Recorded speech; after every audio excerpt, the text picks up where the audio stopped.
Hey family, it is day 25 and I am so excited that we are on this fasting journey together. Hey, yesterday I mentioned to you that the very first thing Jesus did when he started his ministry was that he fasted. Also mentioned a passage from 1 Peter that helps us to understand that Jesus is our example in all things, that he literally shows us how to live. This is part of the reason why we not only fast, but here at the Worship Center, we always fast at the beginning of every year. See, when the fast is over, I'm telling you, we move forward into the rest of our year with passion and with power and with purpose as God leads us. But it's kind of been a habit here that before we do anything else, before we jump into exciting ministry and initiatives and programs and conferences and whatever else that we have planned for the year, the very first thing we do is fast. The reason we fast at the beginning of each year is because this fast is a first fruit offering to the Lord. Let me explain what I mean by that. Romans chapter 11 and verse 16 shares a very important principle in God's word.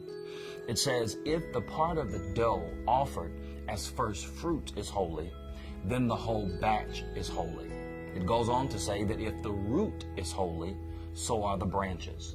This means whatever you do first determines what happens with the rest. Or to say it another way, whatever you do first, whatever is offered as first fruits, affects everything that comes after it. This is why it says is if the part of the dough that's offered as first fruits is holy, then everything else is holy.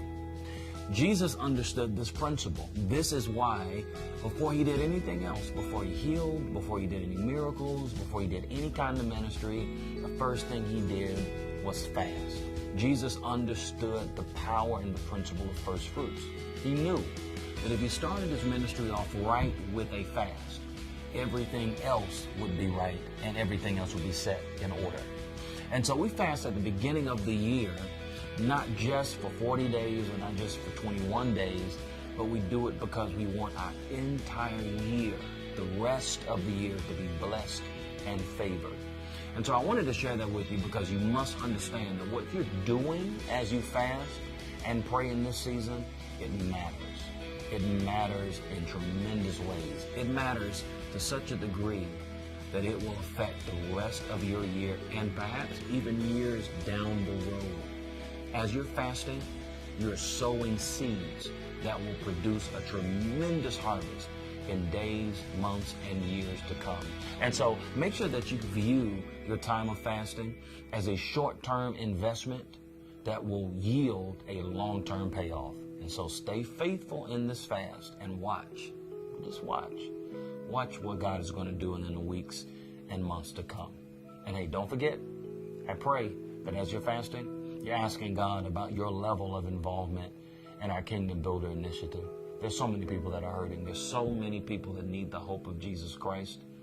But in order for us to do greater ministry and impact more lives, we need your help.